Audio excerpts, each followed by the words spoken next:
E aí, falando agora sim, né, especificamente do nosso tema, da obesidade, obesidade é um tema de saúde pública, a gente sabe o quanto que a gente tem de pessoas acometidas com sobrepeso e obesidade. A gente tem as estatísticas aí, né, mundiais em relação à quantidade de mortes, impactos. A gente tem esses dados aí atualizados toda hora, né, no site do Ministério da Saúde, na OMS, né, a Organização Mundial da Saúde. A gente tem os dados, né, da nossa população brasileira, a gente tem dados mundiais e a gente vê que a nossa estatística não está nem um pouco distante dos dados até americanos, que eram dados que normalmente eram muito desproporcionais, né? Era uma coisa assim muito aquém.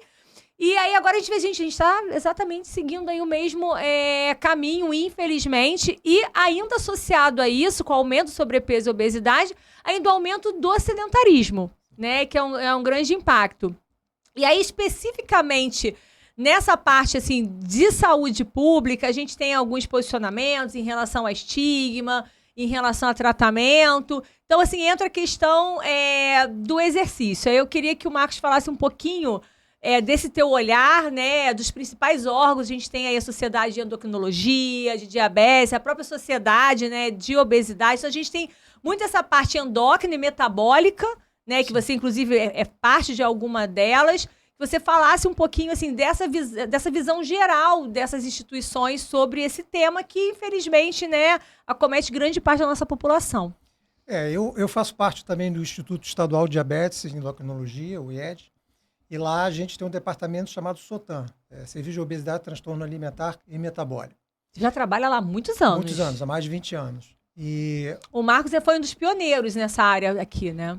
Sempre tive muita curiosidade, porque antigamente, hoje o arsenal medicamentoso é espetacular.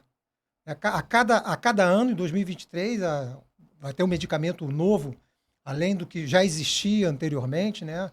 E algumas moléculas novas, uma delas é a tirzepatida, que é a última, né? Que ela nada mais é que a mimetização de dois hormônios intestinais. E hoje ficou mais fácil você tratar, mas é muito caro, né? Extremamente caro. Se você trabalhar com a semaglutida, que o injetável é o Ozempic, né? O Ozempic é para o diabetes tipo 2, não é para obesidade, é trabalhado como off-label. Você tem uma perda de peso bastante razoável. Mas como a obesidade ela é uma doença crônica e recidivante, normalmente as pessoas perdem o peso e abandonam o tratamento. Não pode, que nem hipertensão arterial. Deve ser tratada assim. O exercício, o grande problema que eu vejo no exercício é que vendem uma imagem que o exercício emagrece. O exercício, quando você for analisar estudos longitudinais, vamos dizer um follow-up de 1 ano, se você não houver o controle da nutrição, você vai perder 1 quilo. Então, ele é muito mais importante na manutenção do peso perdido com o tratamento, dieta e atividade física. E aí vem o grande, vou dizer assim, a grande questão que eu sou vou dizer assim, um entusiasta do assunto, né? O treinamento de força é o mais indicado para o paciente obeso. Por que ele é o mais indicado para o paciente obeso? Primeiro que você não precisa de uma aptidão cardiovascular grande para fazer um exercício com o peso, né? Com grandes grupamentos musculares, adaptados, né? Os aparelhos, as pessoas em geral.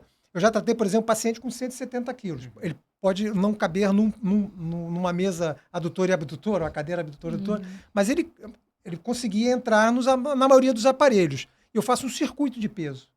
Então, ele consegue vencer a inércia, né? E a gente fala de inércia do tratamento, né? Quando ele se adapta ao treinamento com muito mais facilidade, o risco dele se machucar, por exemplo, só caminhando é muito maior.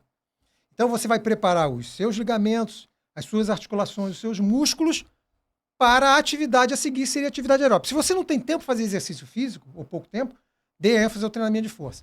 Então, ele hoje é o melhor tratamento usando o exercício para a obesidade. E ele acaba também sendo ali o primeiro passo para o estilo de vida mais ativo. Sem dúvida nenhuma. Porque aí depois do força você começa a complementar com o treinamento cardiorrespiratório, treinamento aeróbico também. E todas as associações mundiais, até o Colégio Americano de Medicina do Esporte, todas elas mostram. A força, ela protege você contra a síndrome metabólica independente da sua capacidade aeróbica. Então, é mais importante você ter a força do que você ter a resistência. Essa resistência aeróbica ela vai acabar acontecendo de forma indireta nos trabalhos quando você faz um circuito, né? E depois você vai preparar esse paciente para aí sim entrar no treinamento aeróbio, aí você pode trabalhar um pouquinho mais de intensidade, mas no início eu sempre trabalho o treinamento de força com sistema de circuito.